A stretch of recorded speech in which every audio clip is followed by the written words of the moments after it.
Hello friends, welcome to mission IAS. Mission IAS के द्वारा हमने रिसेंटली आप सभी के लिए जो इंडिया में यूपीएससी की प्रिपरेशन कर रहे हैं उन सब स्टूडेंट्स के लिए एक नया कोर्स लॉन्च किया है जो 10 डेज़ का बेसिक यूपीएससी फाउंडेशन कोर्स है।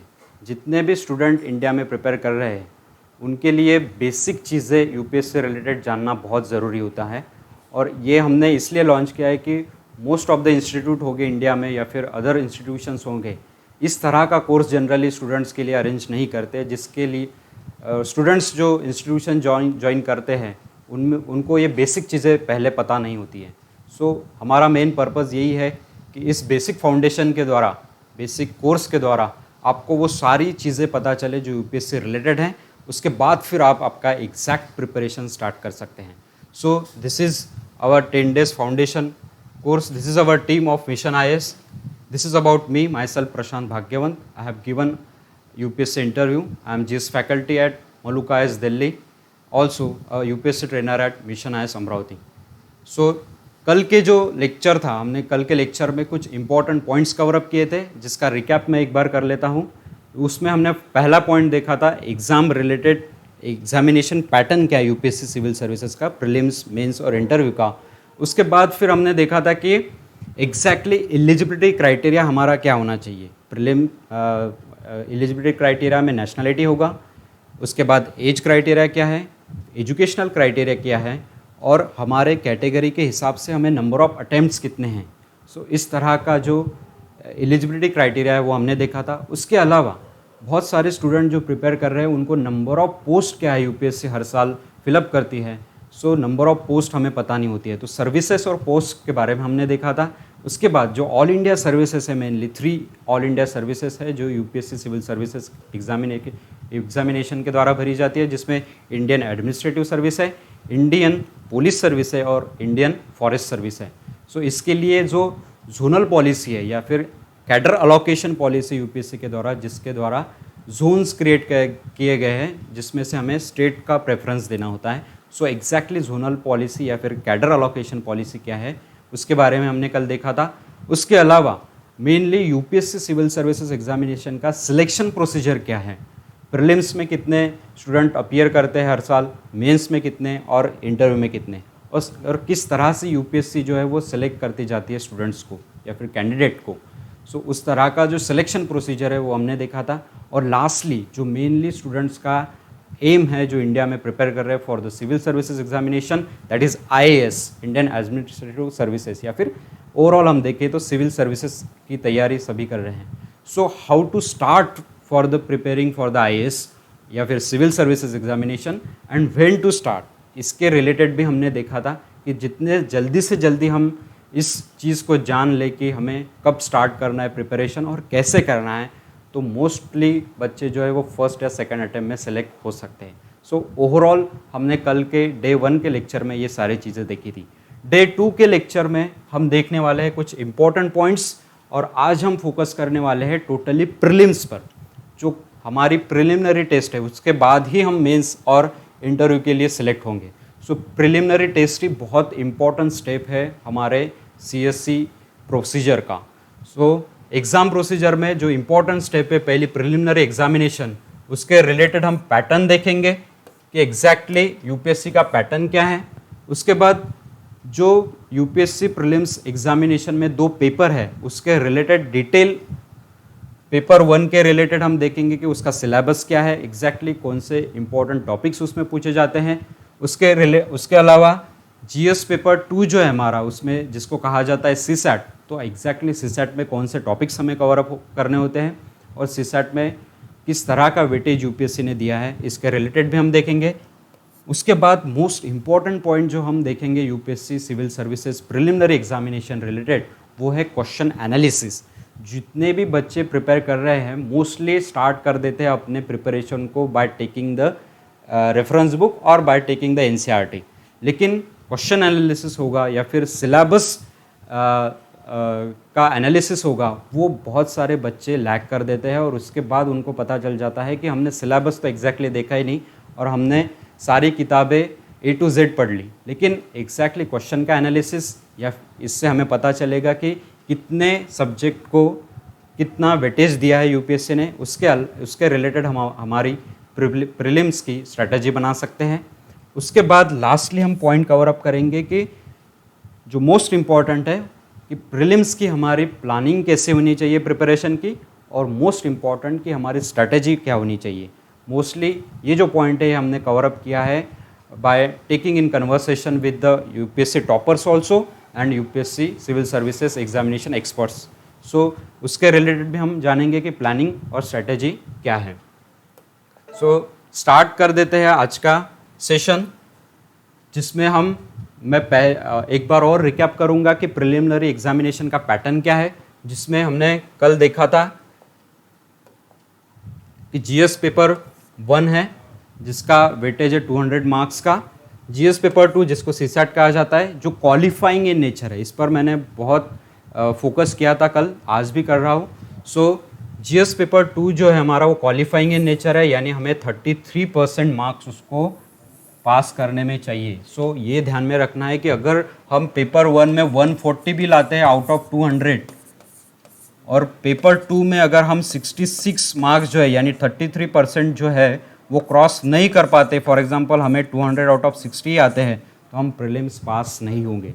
तो ध्यान देना है कि सीसैट क्वालिफाइंग है, लेकिन मोस्ट इम्पॉर्टेंट पेपर है हमारे प्रीलिम्स का। सो उसके बाद हमने कुछ इंपॉर्टेंट नोट देखे थे, इंपॉर्टेंट पॉइंट्स देखे थे कि जो पेपर 1 और पेपर 2 है यानी हमारी जो प्रिलिमिनरी एग्जाम है टोटली ऑब्जेक्टिव है, एमसीक्यूज आते हैं। उसके बाद सेकंड हमने देखा था कि पेपर 2 जो है हमारा सीसैट का वो क्वालिफाइंग इन नेचर है।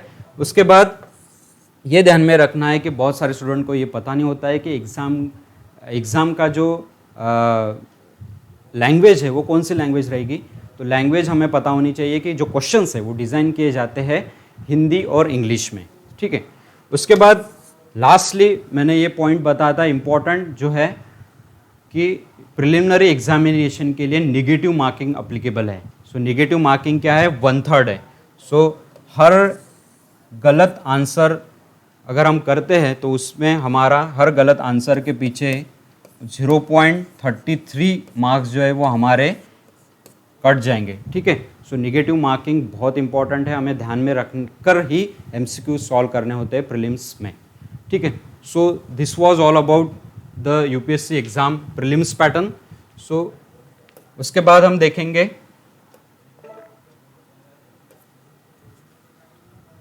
जो मोस्ट इंपॉर्टेंट पॉइंट है वो है प्रीलिम्स का जीएस पेपर 1 का सिलेबस क्या एग्जैक्टली। सो एग्ज़ाम का सिलेबस हमें पता होना इसलिए ज़रूरी होता है कि हमें पता होना चाहिए कि कौन से सब्जेक्ट्स को हमें पढ़ना है, कौन से सब्जेक्ट को कितना वेटेज दिया गया है, और सिलेबस में एग्जैक्टली हमें प्रिपरेशन के दौरान कौन से टॉपिक्स कवर अप करने होते हैं। फॉर एग्जांपल हमने हिस्ट्री का सब्जेक्ट लिया, हिस्ट्री का सब्जेक्ट यूपीएससी ने ऑलरेडी डाल दिया है, लेकिन प्रिलिमिनरी में हिस्ट्री का कौन सा सिलेबस डाला है ये हमें पता होना चाहिए। अदरवाइज़ हम हिस्ट्री का A to Z पढ़ेंगे, ठीक है, और इसमें हमारा टाइम भी वेस्ट होगा, ठीक है। सो एग्जैक्टली प्रीलिम का सिलेबस क्या है उसके रिलेटेड ही हमें उसके रेफरेंस लेने हैं और उसके रिलेटेड ही हमें उतने ही टॉपिक्स पढ़ने होते हैं। सो यूपीएससी प्रीलिम्स में फर्स्ट टॉपिक जो सिलेबस का है वो ये है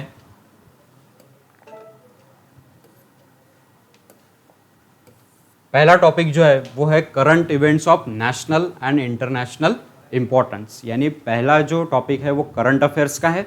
करंट अफेयर्स में हमें क्या पूछा जाता है ये पता होना चाहिए कि नेशनल और इंटरनेशनल इम्पोर्टेंस की जितनी भी 1 साल 1.5 साल में इम्पोर्टेंट इवेंट्स होती है तो वो सारी चीज़ें हमें कवर अप करनी होती है फॉर द प्रीलिम्स।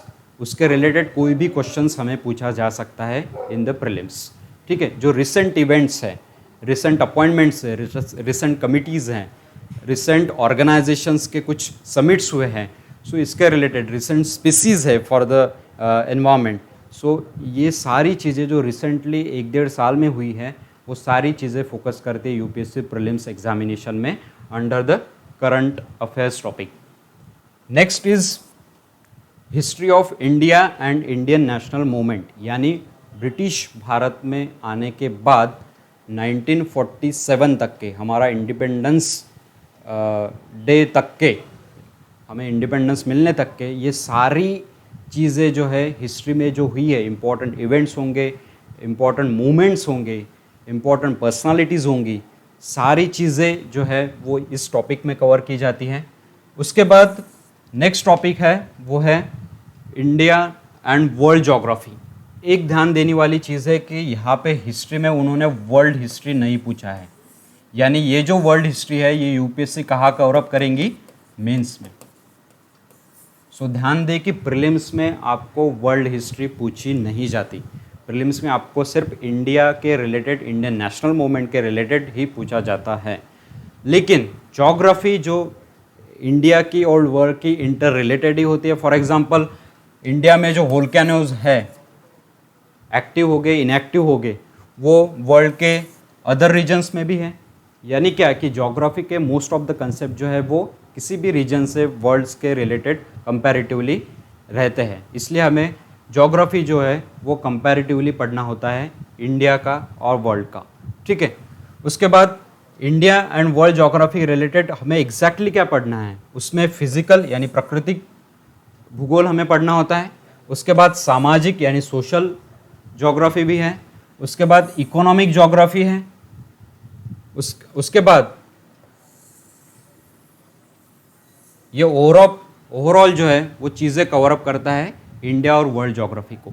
सो ध्यान में रखना है कि वर्ल्ड हिस्ट्री हमें प्रीलिम्स में नहीं है, इंडिया की ही हिस्ट्री है। उसके बाद इंडियन वर्ल्ड ज्योग्राफी है। Next point is Indian polity है, जो कि बहुत इंपॉर्टेंट एरिया है प्रिलिमिनरी एग्जामिनेशन का, यानी उसको टॉपिक को नाम दिया गया है Indian polity and governance. So Indian polity क्या है हमारे एग्जैक्टली और उसका गवर्नेंस कैसा है। ठीक है, उसके रिलेटेड जो इम्पोर्टेंट पॉइंट्स और इम्पोर्टेंट टॉपिक्स है वो है कॉन्स्टिट्यूशन हमें पूछा जाता है, important articles, important amendments, important schedules, जो इम्पोर्टेंट आर्टिकल्स वगैरह न्यूज़ में आए हैं उसके रिलेटेड भी पूछे जाते हैं। उसके बाद हमारी टोटल पॉलिटिकल सिस्टम कैसी इस्टेब्लिश की गई है, किस तरह से हमारी पॉलिटिकल सिस्टम है, उसके रिलेटेड भी क्वेश्चन पूछे जाते हैं। उसके बाद हमारा जो लोकल गवर्नमेंट है, लोकल सेल्फ गवर्नमेंट जिसको कहा जाता है, जिसमें पंचायती राज आता है। सो पंचायती राज इंस्टीट्यूशंस हमारा कैसा है, पंचायती राज रिलेटेड हमारे एक्ट्स होंगे, डिसीजंस होंगे, आर्टिकल्स होंगे और रिसेंट डेवलपमेंट उसमें क्या हुई है, इसके रिलेटेड पंचायती राज में हमें पूछा जाता है। Next is public policy. Government के द्वारा, गवर्नमेंट इंस्टीट्यूशंस के द्वारा जितनी भी पब्लिक पॉलिसीज़ इंडिया में डिज़ाइन की जाती है उसका इम्पोर्टेंस क्या है, उसके एम्स एंड ऑब्जेक्टिव क्या है और उसका पब्लिक वेलफेयर पर क्या इफेक्ट पड़ेगा, या फिर पब्लिक वेलफेयर के लिए वो कितनी इफ़ेक्टिव है, इस रिलेटेड पब्लिक पॉलिसी के रिलेटेड हमें क्वेश्चंस पूछे जाते हैं। Next is rights issue. ये बहुत चर्चा में रहने वाला विषय है। ठीक है, सो राइट इश्यूज़ के रिलेटेड भी बहुत सारे इंपॉर्टेंट आर्टिकल्स हैं हमारे कॉन्स्टिट्यूशन में, जिसके रिलेटेड हर साल कुछ ना कुछ इवेंट्स चर्चा में रहता है, जिसके रिलेटेड यूपीएससी प्रीलिम्स में क्वेश्चन पूछती हैं। So this is about the Indian polity topic. So ये हमने पॉइंट्स कवर अप कर लिए।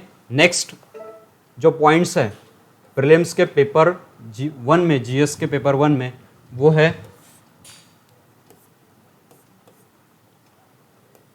Economic and social development. Economic and social development, जिसमें लगभग अगर ओवरऑल देखें तो हम इंडियन इकोनॉमी हमें पूछी जाती है।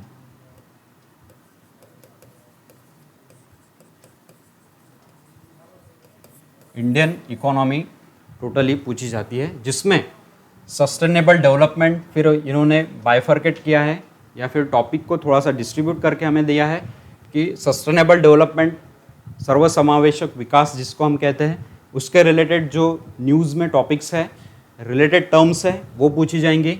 उसके बाद गरीबी जो इंडिया में है ही ऑलरेडी, जो पावर्टी रिलेटेड इश्यूज़ है, पावर्टी एलिवेशन के लिए इंडिया की पब्लिक पॉलिसी, जो हमने अभी टॉपिक दिखा था, तो पब्लिक पॉलिसीज़ क्या डिज़ाइन की गई है फॉर द पावर्टी। सो और पावर्टी रिलेटेड जितने भी इश्यूज़ है इंडिया में करंट में, उसके रिलेटेड भी हमें पूछे जा सकते हैं। उसके बाद सर्वसमावेशकता जिसका कहा जाता है इंक्लूजन, इसके रिलेटेड भी है, फाइनेंशियल इंक्लूजन होगा या फिर inclusion related with the other sectors. So inclusion के रिलेटेड भी हमें टॉपिक्स पूछे जा सकते हैं, क्वेश्चंस पूछे जा सकते हैं इन द प्रीलिम्स। उसके बाद डेमोग्राफिक्स हमारा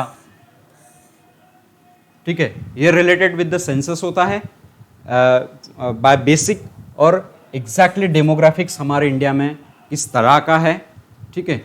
उसके बाद सोशल सेक्टर रिलेटेड जितने भी सोशल सेक्टर है हमारे इंडिया में, उसके रिलेटेड जितनी भी न्यूज़ में आने वाली चीज़ें हैं, उन सब पर बेसिक या फिर करंट रिलेटेड हमें क्वेश्चन पूछे जा सकते हैं।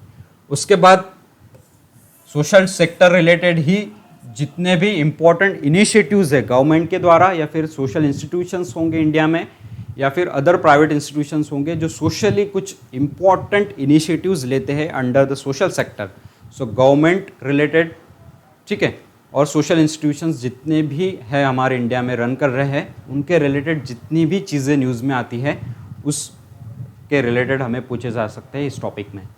उसके बाद इम्पॉर्टेंट सब्जेक्ट है एनवायरनमेंट।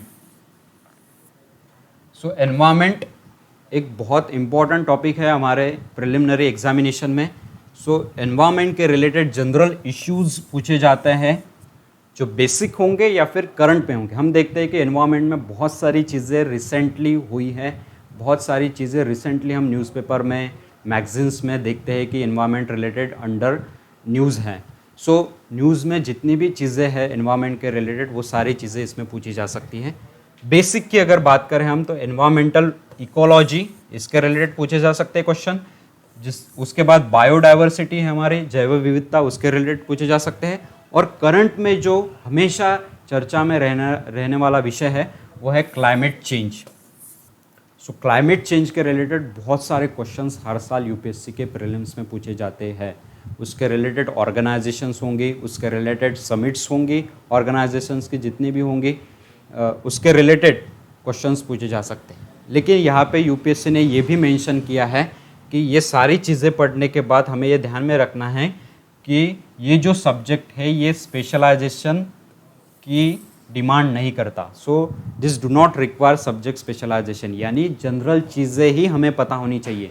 जो भी इंडिया में या फिर वर्ल्ड में एनवायरनमेंट रिलेटेड जनरल चीज़ें न्यूज़ में हैं, वो चीज़ें हमें पता होनी चाहिए। ये कहाँ से हमें मिल सकती है?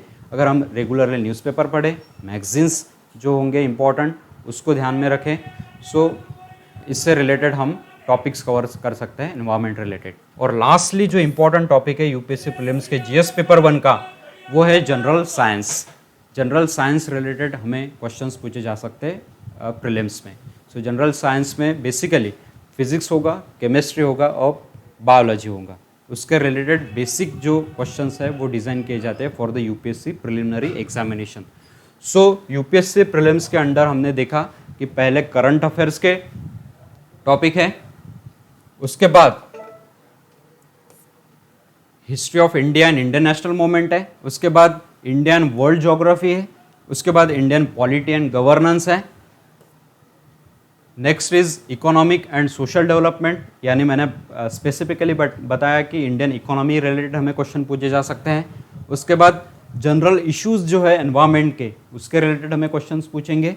और लास्टली जनरल साइंस जो है उसमें फिजिक्स, केमिस्ट्री और बायोलॉजी होगा, उसके रिलेटेड हमें बेसिक क्वेश्चंस यूपीएससी डिज़ाइन कर सकती है for the UPSC prelims. Next अभी हम देखते हैं, ये हो गया प्रीलिम्स पेपर 1 का। अभी देखते हैं जीएस पेपर 2 जो है हमारा सीसैट का प्रिलिमिनरी एग्जामिनेशन का, उसमें कौन कौन से टॉपिक्स हैं। सो पहला जो टॉपिक है वो कॉम्प्रहेंशन का है, यानी हमें पैसेजेस दिए जाएंगे। अब पैसेजेस में लगभग थोड़ी बहुत सुधारना या फिर थोड़ा बहुत स्ट्रैटेजी यूपीएससी ने चेंज की है, जिसमें पहले हमें लॉन्ग पैसेजेस दिए जाते थे और उसमें उसके रिलेटेड 5 क्वेश्चंस मेनली होते थे। अब यूपीएससी ने थोड़ी सी स्ट्रैटेजी अपनी चेंज कर दी। जब यूपीएससी का जो सीसैट पेपर है वो क्वालिफाइंग किया गया, तो यूपीएससी को ऑलरेडी उसको थोड़ा सा टफ तो बनाना ही था कि बच्चे 66 मार्क्स के लिए भी स्ट्रगल करें। सो इसके लिए यूपीएससी ने कॉम्प्रहेंशन में थोड़ी बहुत चेंजेस किए और अभी हमें मेनली पूछा जाता है लॉजिकल कॉम्प्रहेंशन। सो लॉजिकल कॉम्प्रहेंशन क्या है कि आपको पैसेज दिया जाएगा जो नियर अबाउट 5 to 6 सेंटेंस का ही होगा और उसमें एक ही क्वेश्चन होगा।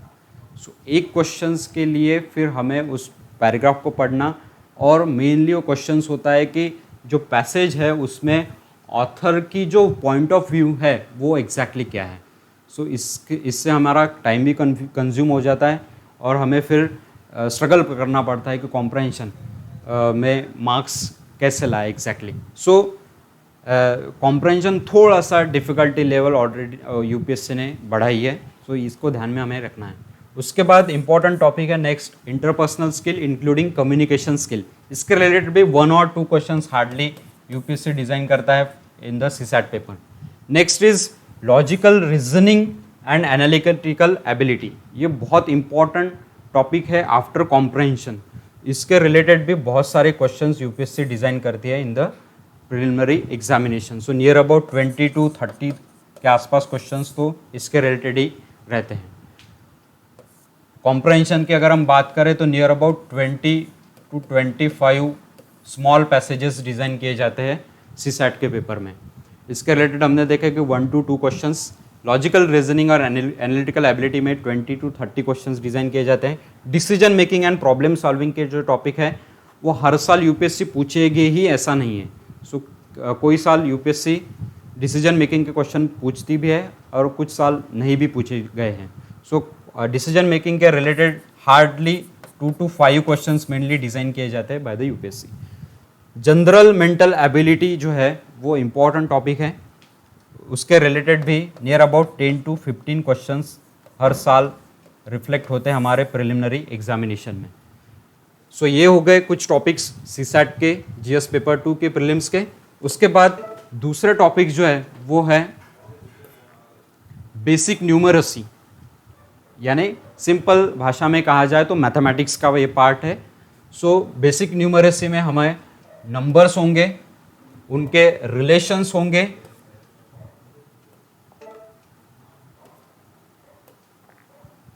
नंबर्स होंगे, उसके रिलेटेड उसके रिलेशंस होंगे, ऑर्डर्स ऑफ मैग्नीट्यूड होगा, ठीक है। सो ये कुछ टॉपिक्स दिए गए हैं, ठीक है। लेकिन ये ध्यान में रखना है कि जितने भी क्वेश्चंस पूछे जाएंगे उसकी लेवल जो होगी वो 10th लेवल ही होगी, ठीक है। उसके हायर लेवल का हमें पूछा नहीं जाएगा, 10th लेवल का ही मेनली बेसिक न्यूमरेसी का टॉपिक दिया गया है यूपीएससी प्रीलिम्स के एग्ज़ाम के सिलेबस में। उसके बाद डेटा इंटरप्रिटेशन है एक टॉपिक जिसमें हमें बेसिकली चार्ट्स, ग्राफ्स और ग्राफ्स रिलेटेड हमें कुछ इन्फॉर्मेशन दी जाती है और इन्फॉर्मेशन के रिलेटेड कुछ 4 से 5 क्वेश्चंस डिज़ाइन किए जाते हैं और उसके रिलेटेड हमें को क्वेश्चन सॉल्व करने होते हैं। सो डेटा इंटरप्रिटेशन मानो आपको कुछ डेटा दिया जाएगा और डेटा रिलेटेड ही आपको कुछ एमसीक्यूज दिए जाएंगे, आपको सॉल्व करने होते हैं वो। उसके बाद लास्टली ये टॉपिक तो हमने पहला ही कवर कर लिया, लेकिन ध्यान में रखना कि जो कॉम्प्रहेंशन है हमारा वो भी मेनली 10th लेवल का ही रहेगा, ठीक है। लेकिन ये ध्यान में रखना है कि अगर आप न्यूज़पेपर अच्छे से पढ़ रहे हो, डेली कुछ इम्पोर्टेंट मैगजीन्स पढ़ रहे हो, तो ध्यान में रखना है कि जो हमारे कॉम्प्रहेंशन आता है यानी वो पैसेजेस जो आते हैं वो रिफ्लेक्ट होते हैं कहीं ना कहीं रिसेंट इनिशिएटिव्स या फिर रिसेंट जो इवेंट्स आए हैं उसके रिलेटेड जो एडिटोरियल हमारे न्यूज़पेपर्स ने कवर अप की है। सो हमें अगर न्यूज़पेपर पढ़ने की अच्छी आदत हो तो हमें वो कॉम्प्रहेंशन सॉल्व करना बहुत इजी जाता है। सो आई विल रिकमेंड कि डेली आप न्यूज़पेपर पढ़ें, एडिटोरियल मेनली उसका पढ़ें। एडिटोरियल एक पॉइंट ऑफ व्यू ही होता है उस ऑथर का।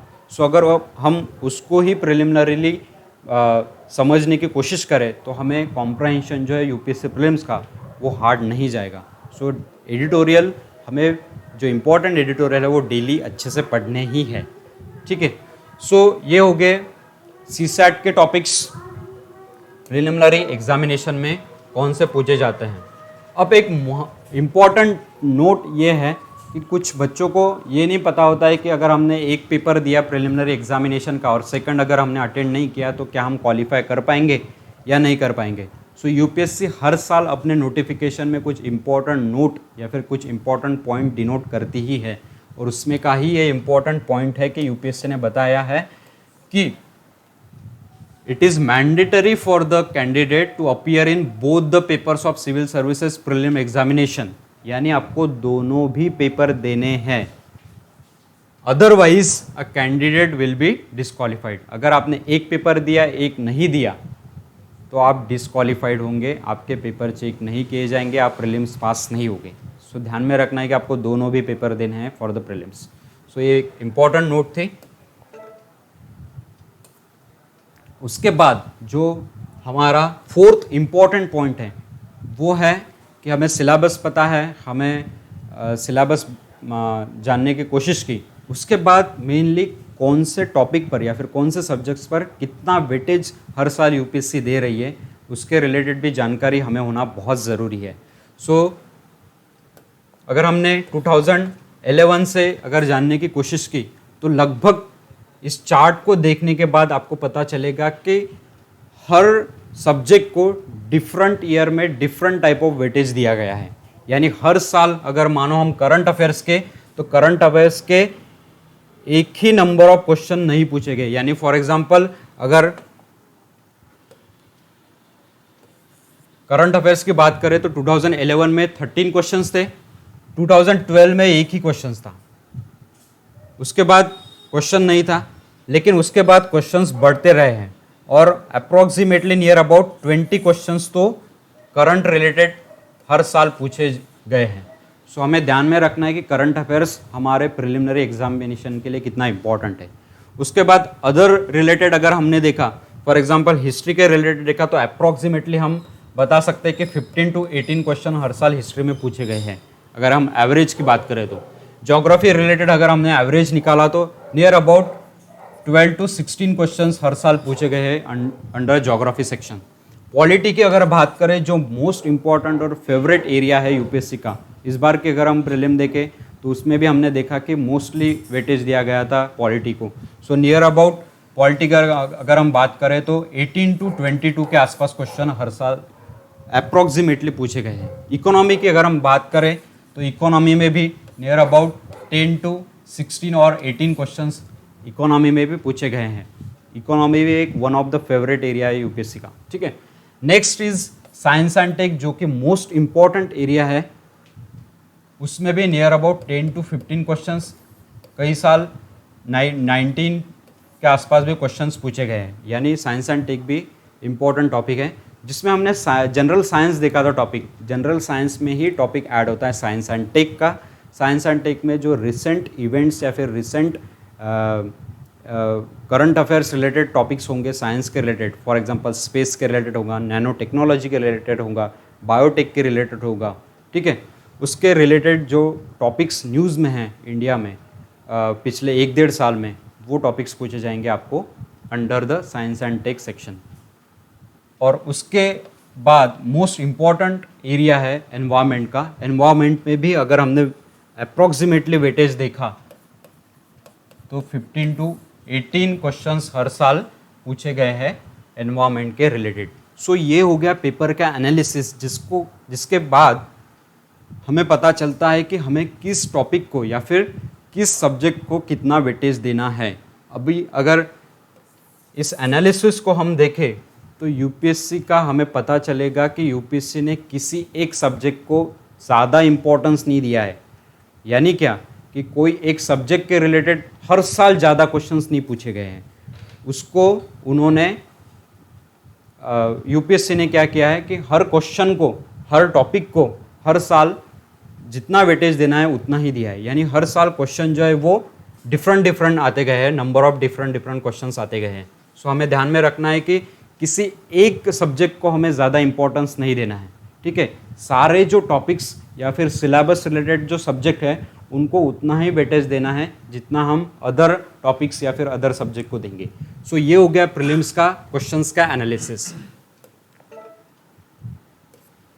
नेक्स्ट हम देखते हैं कि एग्जैक्टली यूपीएससी का कट ऑफ, जो मैंने बताया था कल के लेक्चर में भी और आज भी मैंने बताया कि प्रिलिमिनरी का जो कट ऑफ है वो पेपर 1 के रिलेटेड है। यानी जीएस पेपर 1 का जो है, सीसैट आपका क्वालिफाइंग है और जो जीएस का पेपर 1 है उसके रिलेटेड ही आपका कट ऑफ आएगा। यानी उसमें जो आपका मार्क्स है वो ही डिसाइड करेंगे आप कि आप मेंस लिखने वाले हैं या नहीं। सो अगर हम 2019 के कट ऑफ की अगर बात करें, क्योंकि 2020 का कट ऑफ तो अभी फाइनल रिजल्ट के बाद आएगा, लेकिन 2019 का अगर हम कट ऑफ देखें तो approximately cut off out of 200 जो जीएस पेपर 1 के रिलेटेड ही होता है प्रिलिमिनरी एग्जामिनेशन में। सो जनरल कैटेगरी का अगर हम देखें तो 98 था आउट ऑफ 200। EWS यानी इकोनॉमिकली वीकर सेक्शन जो न्यू कैटेगरी ऐड हुई उसमें 90 था। OBC का अप्रोक्सीमेटली 95 था। SC और ST का लगभग थोड़ा सा कम होता है comparative to the other categories. So 82 SC का था, 77.34 जो है वो ST का था। और जो फिजिकली या फिर बेंचमार्क डिसेबिलिटीज़ में स्टूडेंट आते हैं जिनकी स्पेसिफिकली कैटेगरीज बनाई गई है 1, 2, 3, 5, उनका भी लगभग कम होता है cut off comparatively other categories. So इस तरह का कट ऑफ था 2019 का।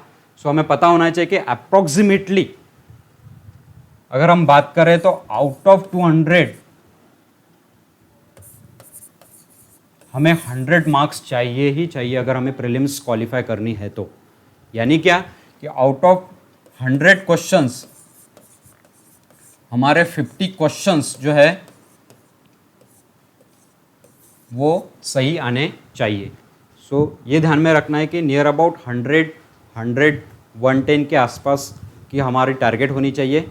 अगर कट ऑफ कम ज़्यादा भी हो जाए, अगर हमारा 110 के आसपास अगर स्कोर हो तो हम इजीली प्रीलिम्स को क्वालिफाई कर पाएंगे, हम मेंस के लिए सिलेक्ट होंगे। सो ये था overall cut off UPSC prelims का। नेक्स्ट अभी हम देखते हैं जो इम्पोर्टेंट टॉपिक है इस लेक्चर का, वो है कि ये सारी चीज़ें पता होने के बाद यूपीएससी प्रीलिम्स की हमारी एग्जैक्टली प्लानिंग कैसी होनी चाहिए प्रिपरेशन की, और हमारी स्ट्रैटेजी कैसी होनी चाहिए प्रिपरेशन की। सो अगर हम प्रीलिम्स की अगर बात करें तो मैंने बताया कि पैटर्न जिस तरह का है या फिर सिलेबस जिस तरह का है उसके रिलेटेड ही हमारी खुद की स्ट्रैटेजी होनी चाहिए। सो पहले तो बहुत ज़्यादा इम्पोर्टेंट पॉइंट है वो है कि हमारा बेसिक क्लियर होना चाहिए। बेसिक में 2-3 चीज़ें आती है। एक तो हमें एग्ज़ाम का सिलेबस जो है वो अच्छी तरीके से पता होना चाहिए। आज मैंने वही लिया इसलिए कि हमें एग्जैक्टली सिलेबस क्या है ये पता होना चाहिए। दूसरी चीज़ जो आज हमने पढ़ी ऑलरेडी वो है कि क्वेश्चन पेपर एनालिसिस।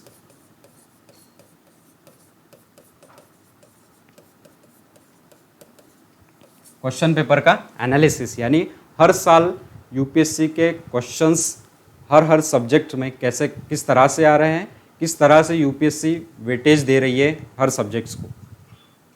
और लास्टली जो है वो है बेसिक्स में हमारे एनसीईआरटीज जो हमें कवर अप करने ही है। अभी हमने recently under mission IAS 10 days foundation के अलावा एनसीईआरटी का भी एक कोर्स लॉन्च किया है जिसमें हम सारी इम्पोर्टेंट जो बेसिक एनसीईआरटीज है वो कवर अप करेंगे 2 महीने के कोर्स में। सो आप उसको भी ज्वाइन कर सकते हैं, ठीक है। अभी एनसीईआरटीज में बेसिकली जो कोर्स में भी हम डिज़ाइन करेंगे, और एक बार फिर मैं यहाँ पे भी बता देता हूँ कि एनसीईआरटीज में मेनली हमें कवर अप करनी होते हैं ज्योग्राफी, उसके बाद हिस्ट्री, उसके बाद होता है पॉलिटी, उसके बाद इकोनॉमिक्स और लास्टली जनरल साइंस।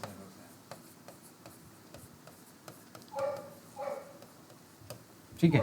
सो ये सब्जेक्ट जो है इस सब्जेक्ट्स की एनसीईआरटीज हमें कवर अप करनी होती है for the basic UPSC prelims के लिए। सो बेसिक्स हो गया। उसके बाद आता है, ये सारी चीजें होने के बाद आते हैं रेफरेंस बुक्स।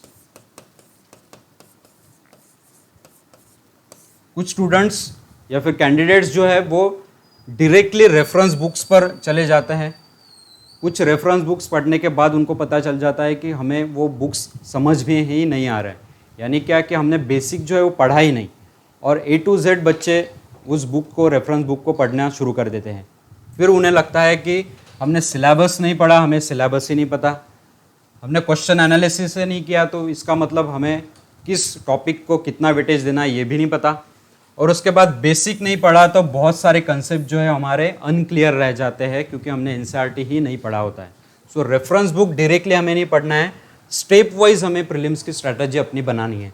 सो पहली बेसिक की स्ट्रैटेजी मैंने बनाई कि सिलेबस को अच्छे से ध्यान में रखा, उसके बाद क्वेश्चन का एनालिसिस किया नियर अबाउट 10 ईयर्स का, उसके बाद एनसीईआरटी पढ़े अच्छे से, और उसके बाद हमने रेफरेंस बुक्स पढ़े। सो रेफरेंस बुक की जो लिस्ट है वो अगले लेक्चर्स में, अगले आने वाले लेक्चर्स में मैं बताने वाला हूँ, क्योंकि कुछ जो रेफरेंस है वो हमारे प्रीलिम्स और मेंस के कंबाइन है। अगर यहाँ पे मैं लिस्ट बता दूँ तो आप अलग से लिखेंगे और मेंस की जब मैं बताऊँगा उसको आप अलग से लिखेंगे, तो आपको कंपैरिजन समझ में नहीं आएगा। तो जब मैं प्रीलिम्स और मेंस दोनों के जो बुक्स की लिस्ट है वो बताऊँगा, तब भी मैं बताऊँगा कि आपको कैसे जो सब्जेक्ट्स के बुक्स है उसको इंटर रिलेट करना है और कौन से टॉपिक्स आपको प्रीलिम्स के लिए और मेंस के लिए कंबाइन है। और कौन से बुक्स में से आपको वो कवर अप करने हैं। ये सारी चीज़ें रेफरेंस बुक्स का टॉपिक जब मैं लूँगा अगले लेक्चर्स में आने वाले, तब मैं आपको बताऊँगा कि एग्जैक्टली लिस्ट क्या है, कौन से रेफरेंस आपको पढ़ने हैं। अब आते हैं कि हमारी स्ट्रैटेजी एग्जैक्टली क्या होनी चाहिए। ये हो गया प्लानिंग रिलेटेड कि हमें ये सारी चीज़ें पढ़नी हैं। उसके अलावा प्लानिंग में एक और टॉपिक है जो आपके सिलेबस में था, करंट अफेयर्स का, जो बहुत इम्पॉर्टेंट है। करंट अफेयर रिलेटेड भी स्पेसिफिक टॉपिक जो है वो हम कवर अप करने वाले हैं हमारे आने वाले लेक्चर्स में। लेकिन यहाँ पे मैं एक ओवरऑल बता दूँ कि आज से ही, आज आप मेरा लेक्चर देख रहे हैं, आज से ही आपको न्यूज़पेपर, अगर आप यूपीएससी प्रीलिम्स के लिए प्रिपेयर कर रहे हैं या फिर मेंस के लिए या फिर ओवरऑल यूपीएससी के लिए प्रिपेयर कर रहे हैं, तो आपको न्यूज़पेपर डेली पढ़ना ही पढ़ना है। न्यूज़पेपर आप अगर इंग्लिश में प्रिपेयर कर रहे हो तो आप द हिंदू या फिर इंडियन एक्सप्रेस यूज़ कर सकते हो। रीजनल या फिर आप हिंदी, मराठी या फिर अदर लैंग्वेजेस में आप प्रिपेयर कर रहे हो तो आपके रीजनल जो इम्पोर्टेंट न्यूज़पेपर है, जहाँ पे ध्यान में रखना है कि नेशनल और इंटरनेशनल लेवल की जो न्यूज़ है वो अच्छे से अगर कवर अप हो रही है तो वो न्यूज़पेपर हमारे लिए बेस्ट है। सो इंग्लिश में आप प्रिपेयर कर रहे हो तो द हिंदू और इंडियन एक्सप्रेस मैं रेकमेंड करूँगा। एक ही न्यूज़पेपर पढ़ना, ये दोनों मैंने बताया, ये ऑप्शनल है, ठीक है। एक तो आप द हिंदू पढ़ सकते हो या फिर द इंडियन एक्सप्रेस पढ़ सकते हो। तो ये हो गया करंट अफेयर्स।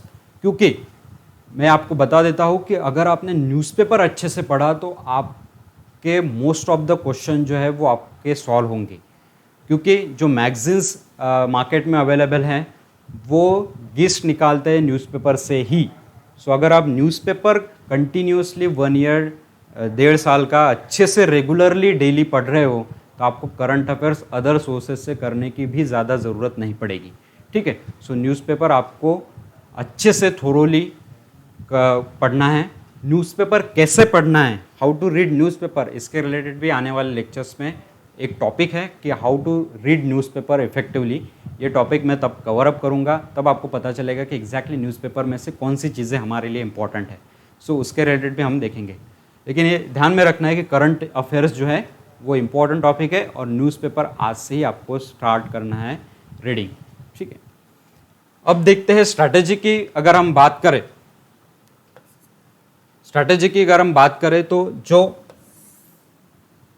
बेसिक चीज़ें हमें पता होनी चाहिए स्ट्रैटेजी में, कि अगर आप फॉर एग्जांपल अभी ये जो टॉपिक है ऑन द ट्रैक वाले स्टूडेंट्स को है, यानी जो अगले साल की या उसके बाद के साल से, फॉर एग्जांपल 21 की प्रीलिम्स देने वाले या फिर 22 की प्रीलिम्स देने वाले हैं, उन बच्चों को एग्जैक्टली स्ट्रैटेजी कैसी होनी चाहिए। फॉर एग्जांपल आप 21 की दे रहे हो तो हमें पता है कि 10 अक्टूबर को ये एग्ज़ाम है। अगर आप 22 की